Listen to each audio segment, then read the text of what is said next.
Let's look at a morning must-read off his important essay on the collapse of the U.S. dollar. America's savings current account problems are about to come into play with a vengeance. The rest of the world is starting to look less bad.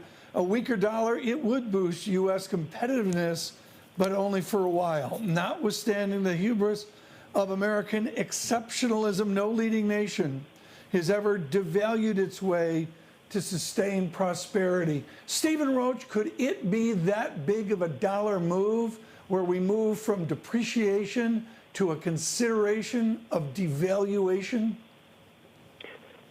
Well, Tom, I mean, the problem with the U.S. and its saving current account balances is that they were already setting us up for a problem before the pandemic hit.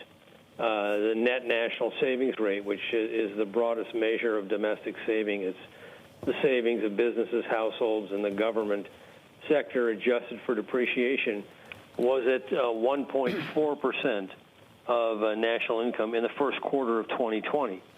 And the average, 45-year average from 1960 to 2005 was 7. So we were at the lower end of an acceptable bound. And then, we have introduced this massive relief package, which is going to blow our budget deficits higher than we've ever seen and take debt to GDP ratios well above those which were evident in the end of World War II.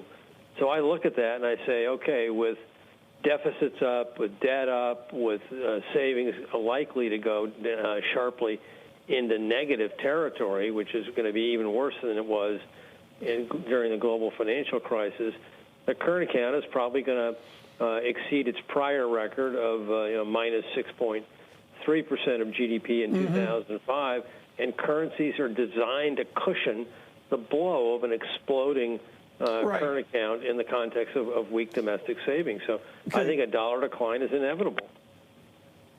What you're hearing here, folks, is textbook Stephen Roach. I mean, this is why the guy became acclaimed at Morgan Stanley. Stephen, our audience may not be able to articulate net national savings, but they know a free lunch when they see it.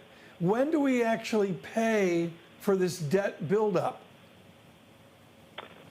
Well, right now, of course, nobody worries about deficits and debt because interest rates are close to zero. And so the cost of servicing the debt, the interest payments that, the U.S. Treasury has to make are de minimis. But, the question is, Tom, can we count on interest rates to stay at zero in perpetuity?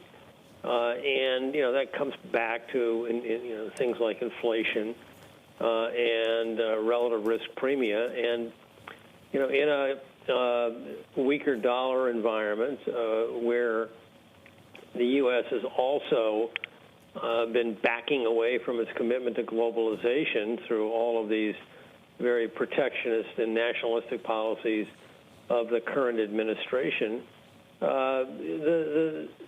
the willingness of the world to fund the budget deficits of a saving short U.S. economy gets drawn into question, and that has interest rate implications. So the idea that there's no consequences for deficits and debt, I think, is absolutely absurd. Near term, there's no immediate debt service cost, but come on, we can do a better way of assessing long-term consequences than looking at short-term interest rate expenses over the next, few quarters.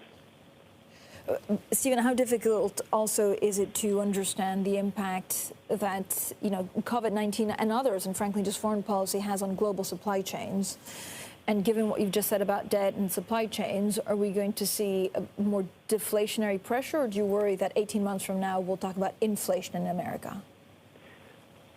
No, I actually think the supply chain question is a very meaningful one. There's clearly evident, Francine, during this pandemic, concerns over supply chain security with respect to medical supplies, and even in the case of the U.S., supply chain security with respect to domestic food supplies, to say nothing of the great toilet paper syndrome. But, we believe, and this was articulated by a pathetic editorial written in the New York Times several weeks ago by U.S. Trade Representative Robert Lighthizer, that all we got to do is just, move from offshoring to reshoring, bring the jobs back home, and America will be fine again. Well, what Mr. Lighthizer, who's a lawyer who knows nothing about economics, doesn't realize is that with reshoring comes moving production back to higher cost domestic platforms, which is inflationary for the U.S. and is a functional equivalent of a tax hike on American consumers. You don't just push a button and end supply chains. And the research shows, by the way, that not only the supply chains important in holding down global inflation, but they're very sticky. They take years and years to assemble, and you just don't transform them overnight.